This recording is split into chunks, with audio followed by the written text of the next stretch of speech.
Michael Connelly es un escritor estadounidense. Yo diría que es uno de mis autores favoritos en este momento, y no solo en este momento, sino de siempre. Es el creador del personaje Harry Bosch, un detective de Los Ángeles, del cual Amazon hizo una serie del mismo nombre, Bosch, que es una de mis series favoritas también. Porque realmente Michael Connelly escribe con mucha propiedad. Él vive en Los Ángeles, conoce la ciudad. Él era un periodista, investigador de la crónica policial de Los Ángeles hasta que comenzó a escribir ficción. Entonces, todas sus historias se sienten muy reales y son fantásticas, la verdad. Y si no han visto la serie en Amazon de Bosch, véanla, porque también le hace mucho honor a los libros, además de que el mismo Michael Connelly adapta sus novelas, produce la serie, etc. Y realmente vale la pena.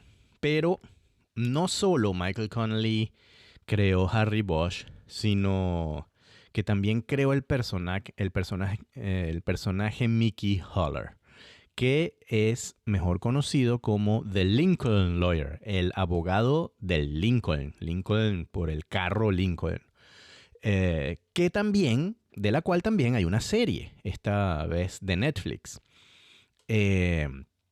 Además de otros personajes que ha creado, además, después en la misma es un universo que él creó, porque resulta que Mickey Haller es el medio hermano de Harry Bosch. Entonces, a veces en las novelas interactúan los dos personajes. Lástima que no en la serie, porque como Bosch es de Amazon y el Lincoln Lawyer es de Netflix, hay problemas de derechos de autor, licencias, tal y qué sé yo. Entonces, Bosch no puede aparecer en la serie de Lincoln Lawyer y Mickey Haller no puede aparecer en la serie de Bosch. Una tontería. Pero en los libros sí. Y también entonces está otra detective que se llama Renée Ballard, que aparece después en los libros de Bosch, de la cual también hay una serie ahora en Amazon. Y como es de Amazon, entonces Harry Bosch sí aparece dentro de las historias, dentro de la serie de Renée Ballard. Y bueno, existen otros libros con otros personajes, todos del mismo universo. Traigo esto a colación porque acabo de leer el último libro de Michael Connelly. Yo me los he leído todos y cada uno de ellos. Son más de 40 o más, incluyendo, o sea, los de Bosch, los de Lincoln Lawyer, Renée Ballard, Jack McAvoy, en fin, y unos nuevos detectives que ha hecho, unos nuevos personajes que ha creado. Pero el último libro que salió en octubre, hace menos de un mes, el 21 de octubre, es de la serie del Lincoln Lawyer. Y se llama The Proving Ground, que no tiene todavía traducción al español, pero se pudiese traducir libremente algo así como el lugar donde se prueba todo. Y The Proving Ground es lo que los abogados llaman ese espacio en el cual tú te mueves frente a un jurado para pues dar tus statements y todo lo que tú tienes que probar en un caso. Entonces por eso se llama como ese lugar donde se prueba todo.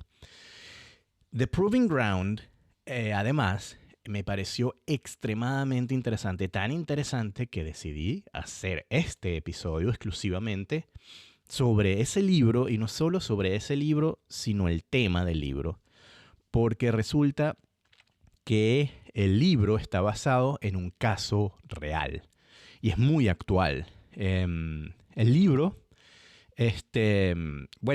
trata de una compañía de inteligencia artificial que es demandada por los efectos que ha causado en un menor de edad. Después les cuento un poco más en detalle. Pero está basada también en un caso real que se dio en la Florida sobre una demanda que está todavía en curso. De hecho, la demanda está en curso, pero todavía no se ha llegado a juicio. El juicio está pautado para el año que viene, para noviembre del 2026. Que también es una familia que ha demandado a una compañía de inteligencia artificial por lo que causó a su hijo adolescente.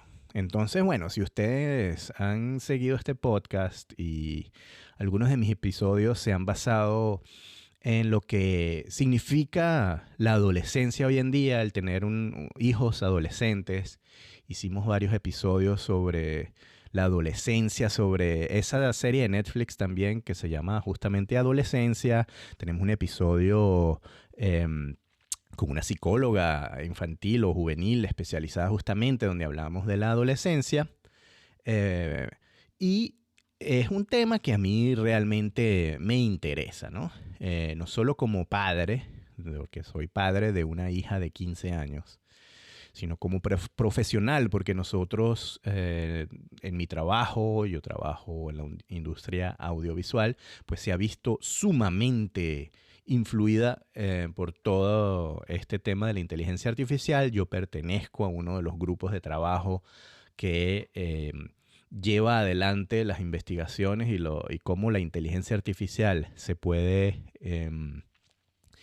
adaptar a todos nuestros procesos de trabajo, pero además como ciudadano del mundo, todo lo que influye hoy en día la inteligencia artificial en nuestras vidas, en el futuro del trabajo, en el futuro de la humanidad, y todo lo que conlleva estos avances tecnológicos. Acabamos de hacer también, donde yo trabajo, un documental sobre Elon Musk, donde justamente se ve cómo la tecnología y cómo su visión tecnócrata de la humanidad pues tiene una influencia directa en la vida de las personas. En ese caso específico, como su producto, el Tesla, con una tecnología como es el autopiloto, es decir, los carros que se manejan por sí mismos, están vendiéndose comercialmente, están a la venta, o sea, están disponibles para el público,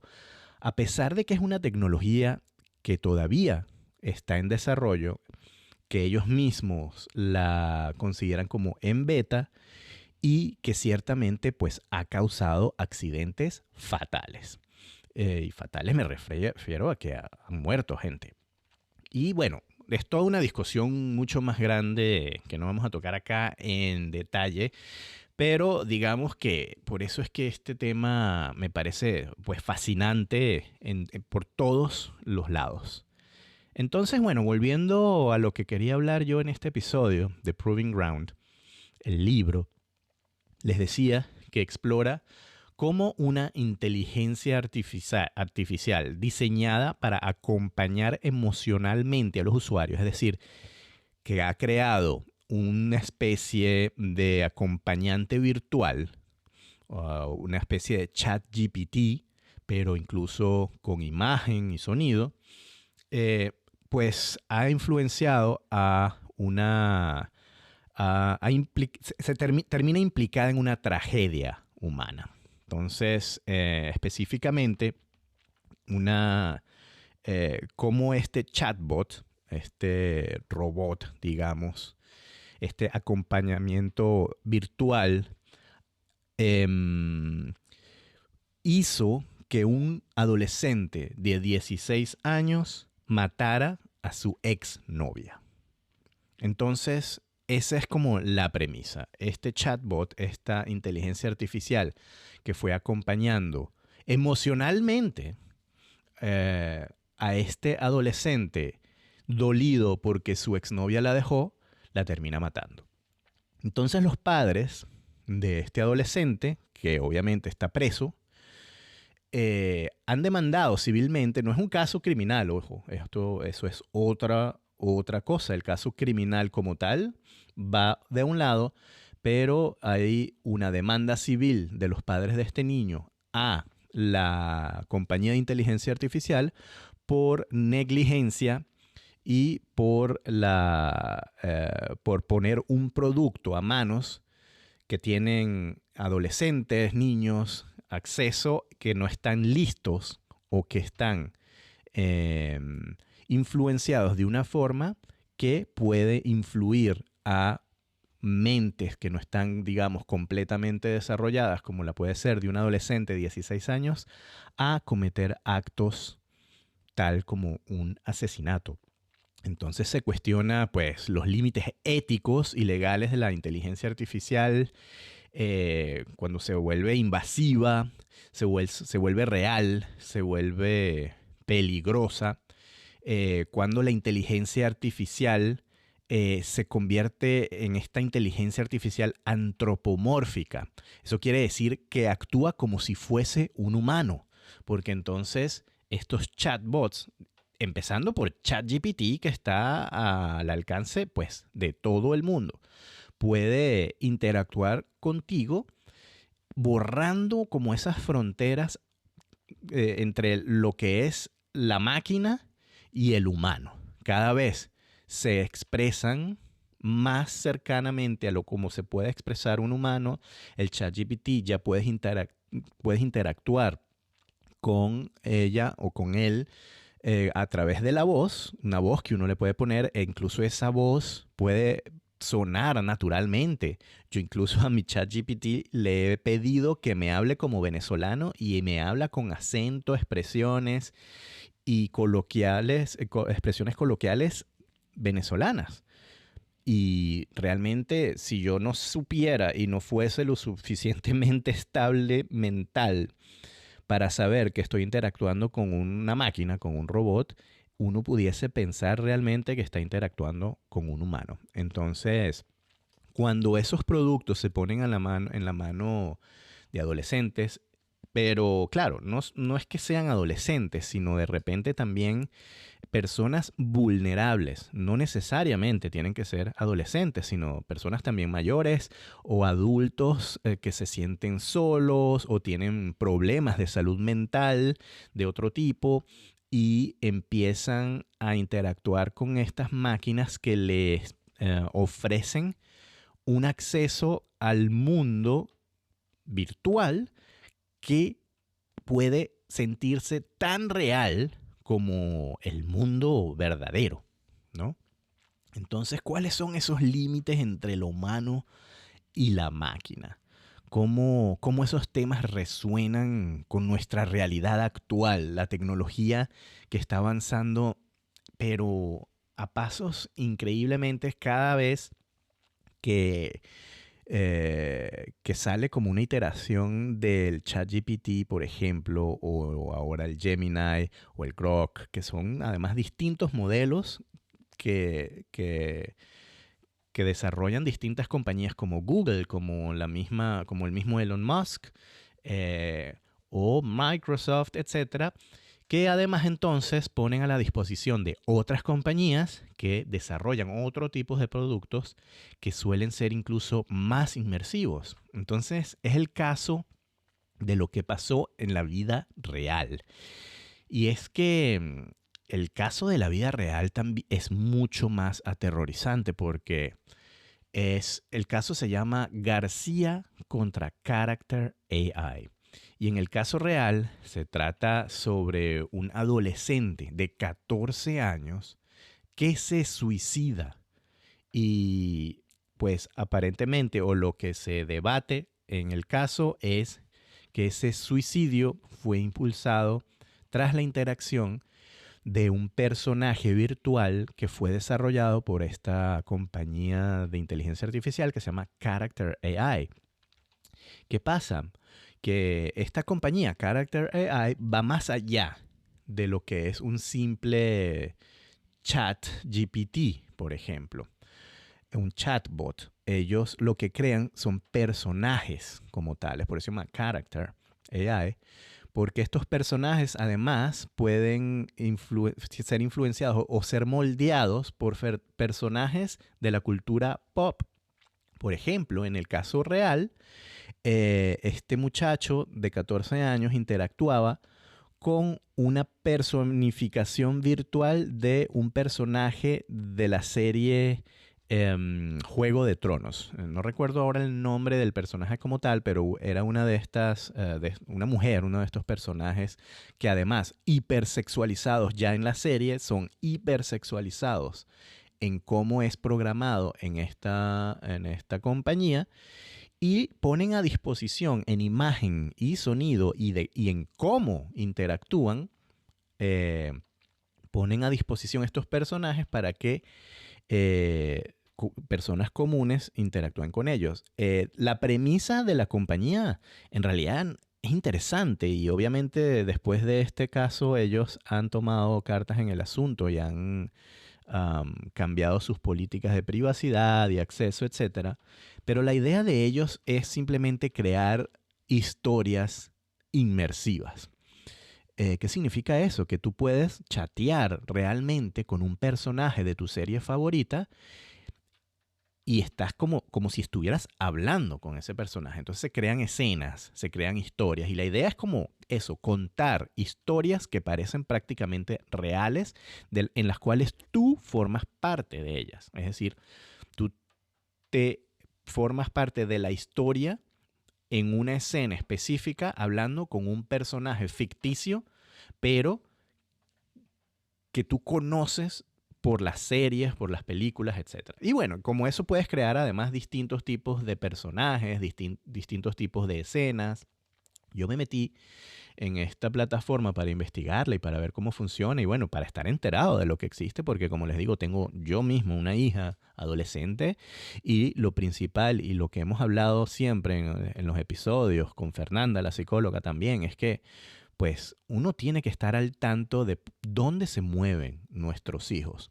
Y una de las primeras cosas que nosotros tenemos que informarnos, tenemos que aprender a usar estas tecnologías, tenemos que saber qué es TikTok, qué es Instagram, qué es Snapchat, porque es ahí donde los niños hoy en día se mueven. Y ahora con la inteligencia artificial es una capa añadida, porque ya no son redes sociales donde interactúan con gente del mundo real, sino ahora interactúan con robots virtuales que no sabemos por quién están programados, qué tipo de influencia tienen las compañías que crean estos robots que parecen tan reales y que pues un adolescente puede imbuirse completamente en un mundo que puede llegar a ser muy peligroso, tal como lo vemos con estos casos que van a empezar a aparecer cada vez más, como es este de García contra Character AI. Entonces, en los argumentos legales del caso real está la negligencia, la responsabilidad del producto contra la libertad de expresión y la famosa First Amendment en los Estados Unidos. Esto es un caso en los Estados Unidos y esa primera enmienda constitucional que tiene que ver con la libertad de expresión es muy protegida en los Estados Unidos. Entonces, lo que alegan los abogados de la compañía Character AI es que todo ese texto, todas esas palabras que producen estos chatbots, estos personajes virtuales, están protegidas por la libertad de expresión. Pues bueno, muy debatible, porque entonces lo que tienen que probar los abogados de la familia del muchacho es que esas palabras, esas expresiones no están creadas por un humano, sino por un robot que no tienen una intención específica más que la de influir en la conversación que tiene con el humano. Es decir, es sumamente complicado y no hay un precedente de un caso como tal. Sin embargo, sí hay precedentes, por ejemplo, en la década de los 90, hubo también una demanda a Ozzy Osbourne, que un cantante de rock, de metal, que murió este año, hace poco, muy famoso, seguro muchos han escuchado de Ozzy Osbourne, porque también tuvo una serie de reality de Osbournes. En fin, estoy seguro que saben quién es Ozzy Osbourne, pero él tuvo una vida pues de excesos, con drogas, alcohol, etcétera, y sus letras a veces también tenían que ver con eso. Y había una canción en específica que hablaba sobre el suicidio. Así como muchísimas otras canciones, sobre todo de rockeros, pero hoy en día de raperos y de cualquier género, que hablan pues sobre temas mentales, sobre lo que está pasando el artista en ese momento, o hablan o comentan de otras personas. En fin, era una canción muy explícita sobre el suicidio y un adolescente cometió suicidio y la familia entonces demandó a Ozzy Osbourne porque ellos dicen que esa canción llevó a su hijo al suicidio. En ese caso, por ejemplo, la demanda la perdieron la familia y se pusieron al lado de Ozzy Osbourne porque pues Ozzy Osbourne está ejecutando su derecho a expresarse a través del arte, en este caso a través de una canción. Que él esté hablando sobre suicidio no quiere decir que está influenciando directamente a alguien a que se suicide. En fin, eso es un precedente que sí existe y las canciones, los artistas, los protege esa primera enmienda que tiene que ver con la libertad de expresión.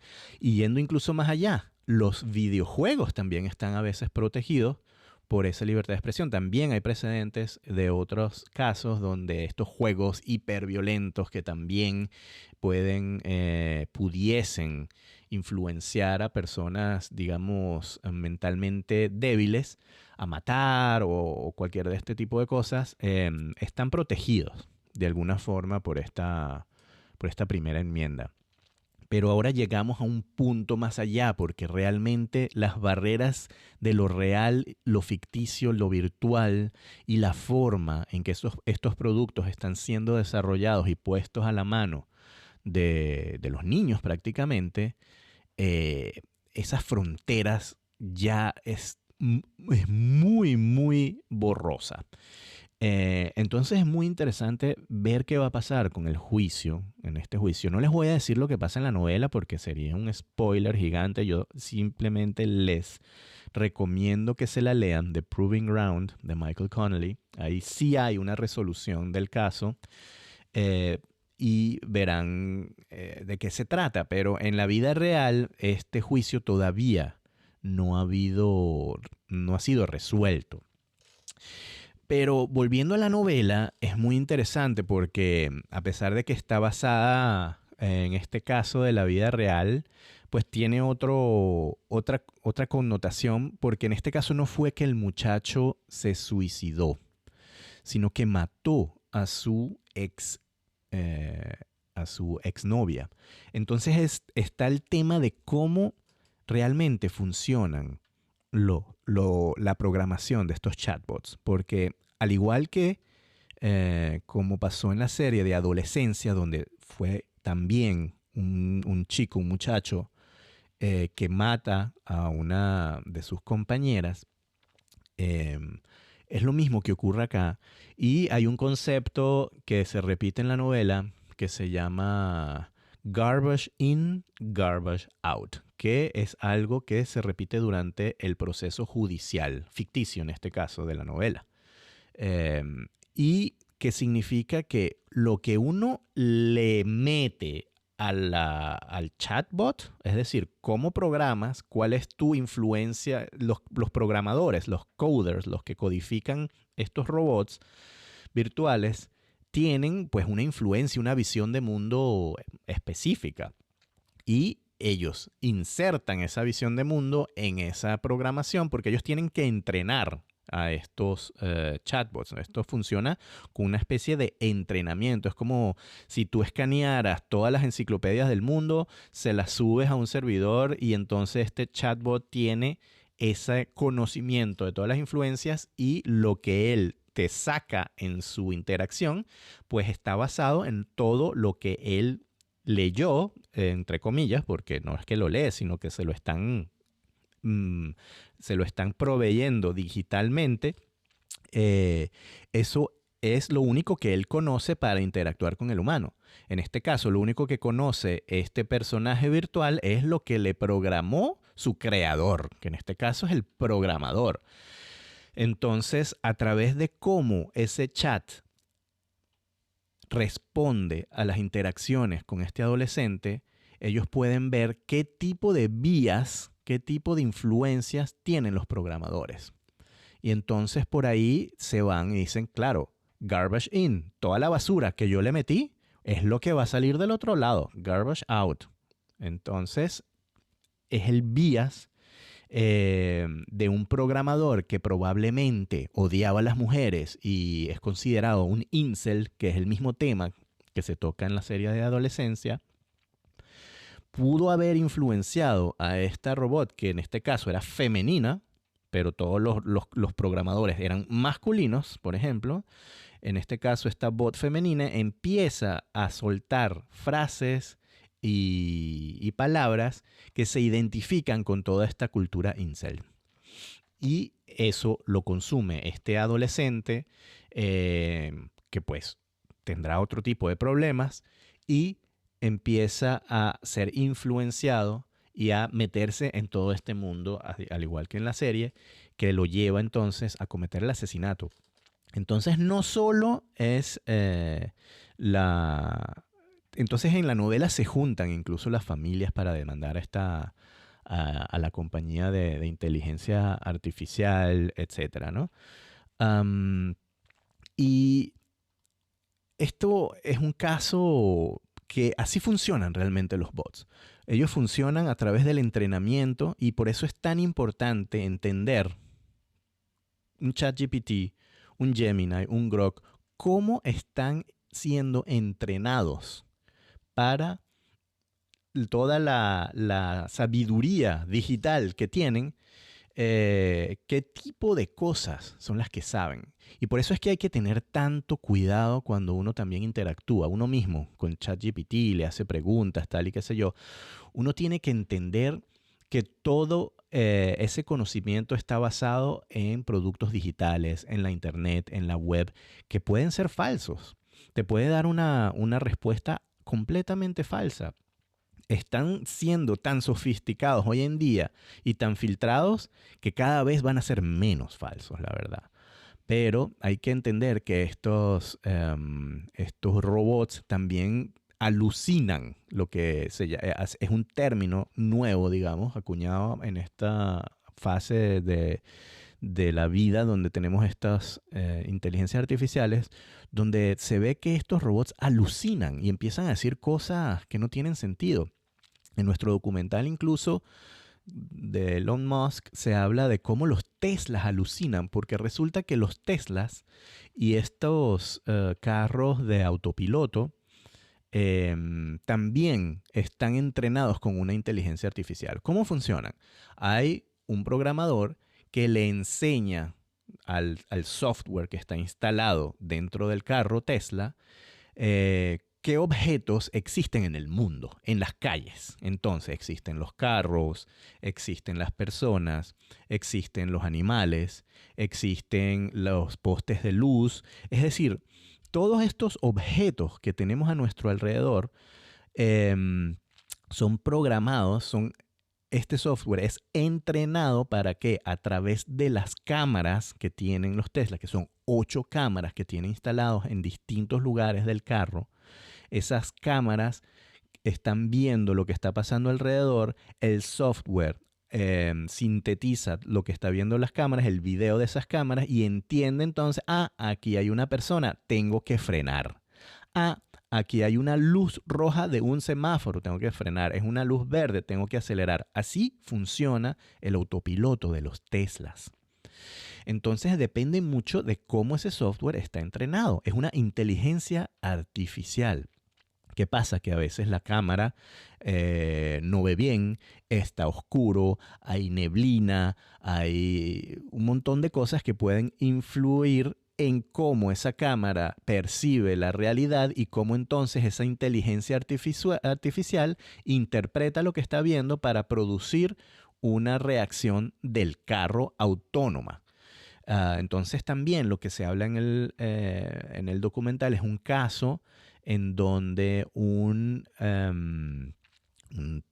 señor, un tipo, estaba yendo de su casa, de su trabajo a su casa en la noche con su Tesla y bueno, Es una ruta larga, etcétera, y pone el autopiloto. ¿Qué pasa? Que entonces en una intersección el carro pasa de largo, no se da cuenta que tiene que cruzar a la izquierda o a la derecha, sino que pasa de largo y choca con otro carro que estaba estacionado en un lugar que no pertenecía a la ruta, a la autopista, sino en un vacío, donde había una pareja que había estacionado ahí para ver las estrellas.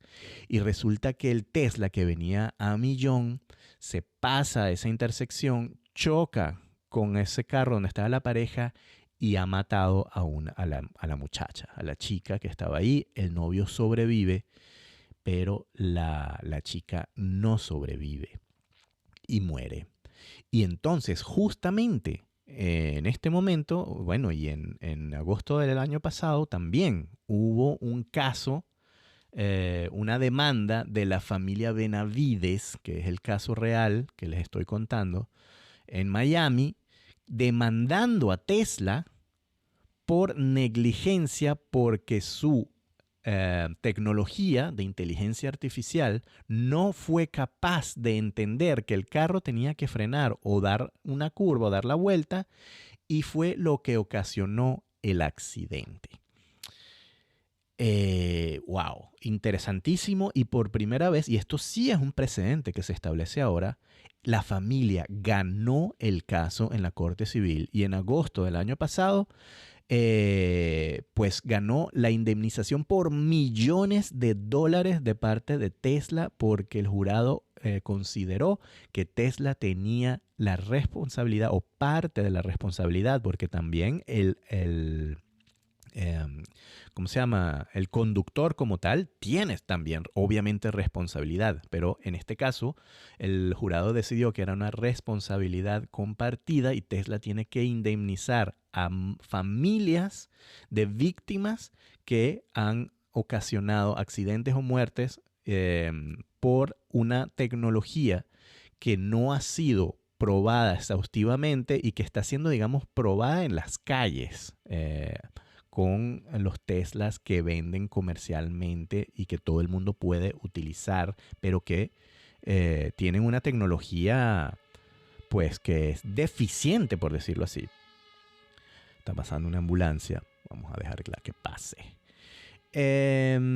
Entonces, es realmente impactante que las compañías tecnológicas de hoy en día tengan tanto poder como para influir en la vida, o sea, inmediata de todas las personas. Están jugando con la vida y la muerte. Y en este caso, bueno, es todo también un tema político. En el documental hablamos, y esto se ha hablado mucho, de cómo Elon Musk de alguna forma compró a Trump para poder parar las regulaciones que les tenían la presidencia de Biden a sus compañías, etcétera. Todo bueno, eso es otro tema debatible de muchas cosas, etcétera, pero es la realidad de la tecnología actual, de la inteligencia artificial, y es algo de lo que tenemos que estar, sobre todo nosotros los padres, y no solo los padres, sino como ciudadanos tenemos que estar muy alertas de entender cómo es que funciona esta tecnología, de entender qué tipos de uso se le debe hacer o no se le debe hacer, de realmente insistir en los gobiernos de cada uno de los países donde vivimos, que tiene que haber algún tipo de regulación, porque no pueden, es decir, es que esta tecnología avanza tan rápido que los gobiernos y las instituciones reguladoras no se dan abasto como primero para entender y como para ver qué es lo que hay que regular. Porque también está el tema de la libertad de expresión, está el tema del avance tecnológico, de la innovación, que también es importante. Hasta qué punto parar la innovación, hasta qué punto parar este tipo de libertades. Ahí entra otro tema, en qué momento un gobierno se puede dar entonces, digamos, la libertad de parar algún tipo de compañía privada. Aquí estamos hablando ya pues de cosas muy, muy políticas, de las cuales, por ejemplo, los Estados Unidos siempre se ha cuidado de la regulación gubernamental.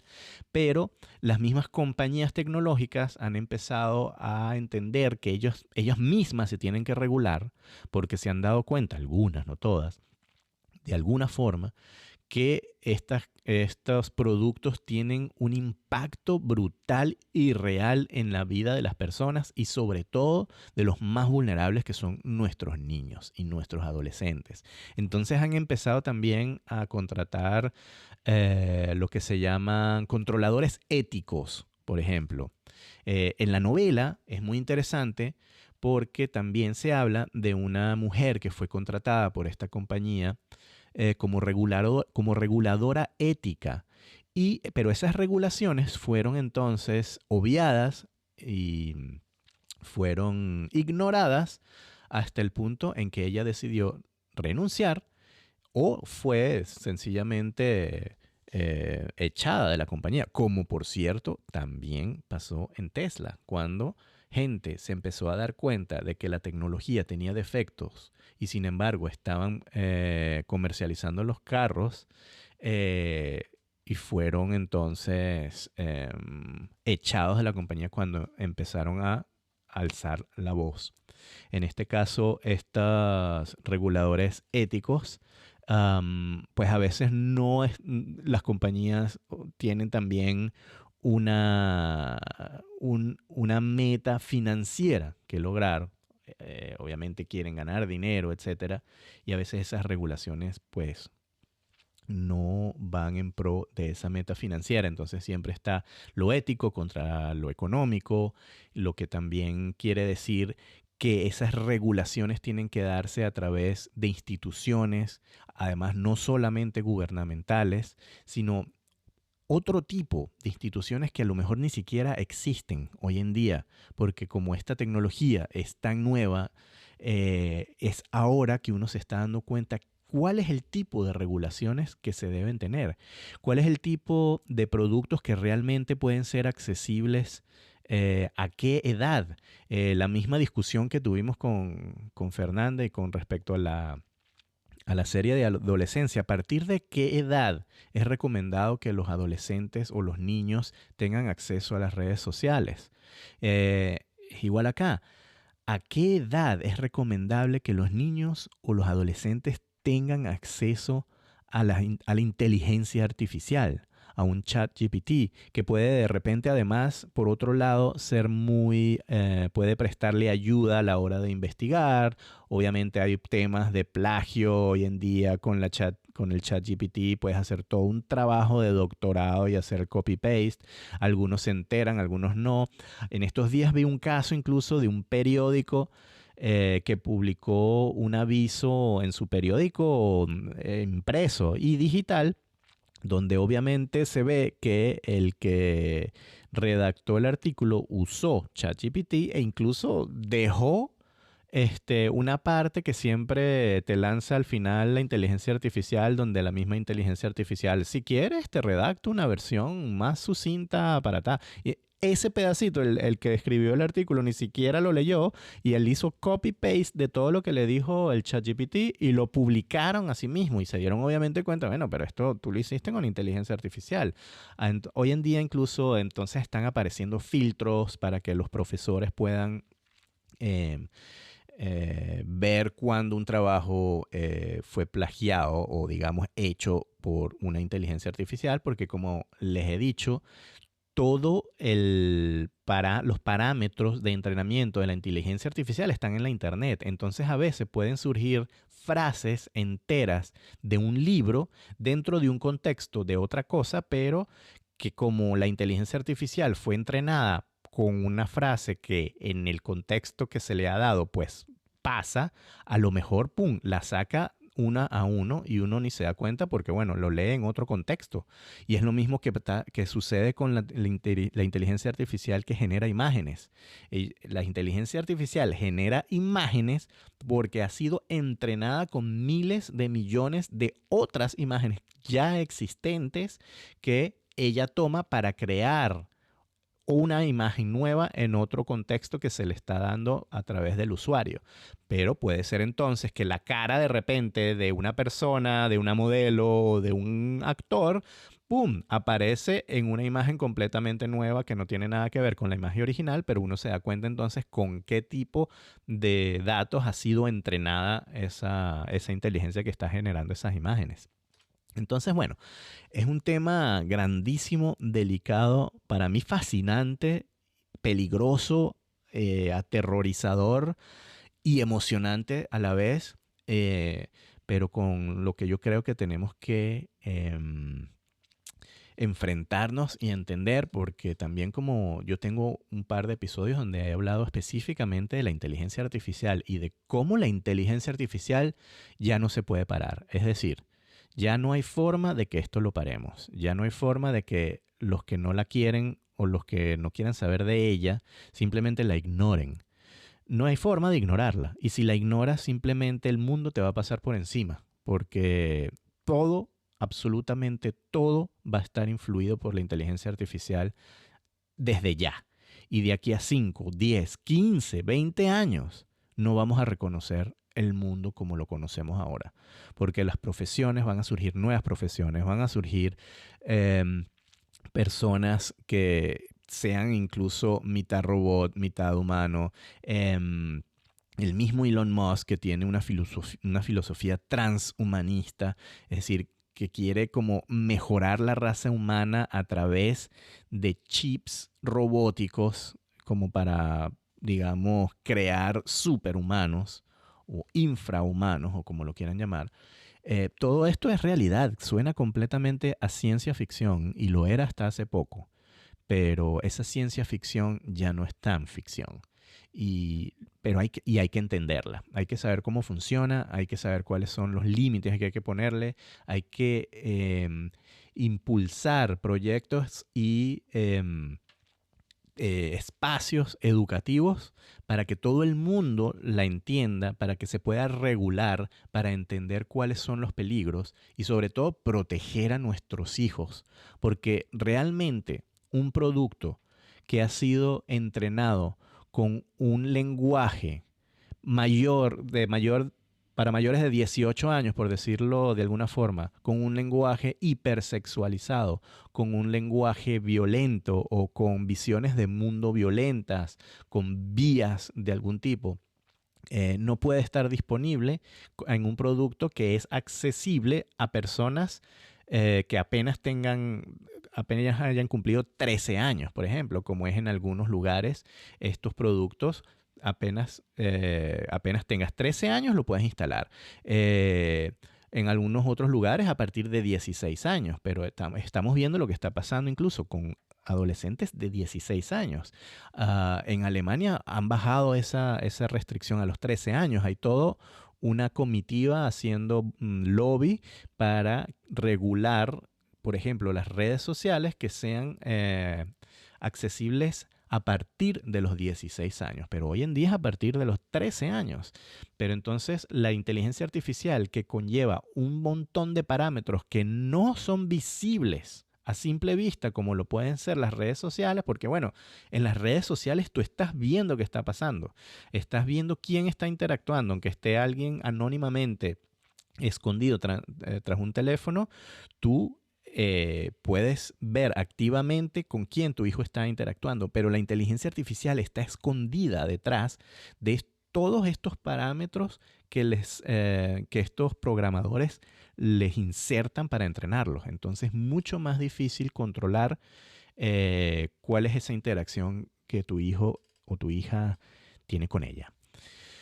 Así que bueno, lo voy a dejar por acá porque creo que es muy denso esto, pero de alguna forma tenemos que entenderlo, ¿ok?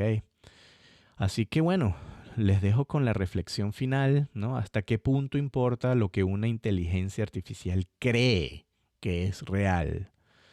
Y bueno, ¿qué opinan sobre este caso? El caso, búsquenlo en internet, García versus Character AI. Hay un artículo del New York Times muy, muy increíble, donde están todos los detalles de este caso.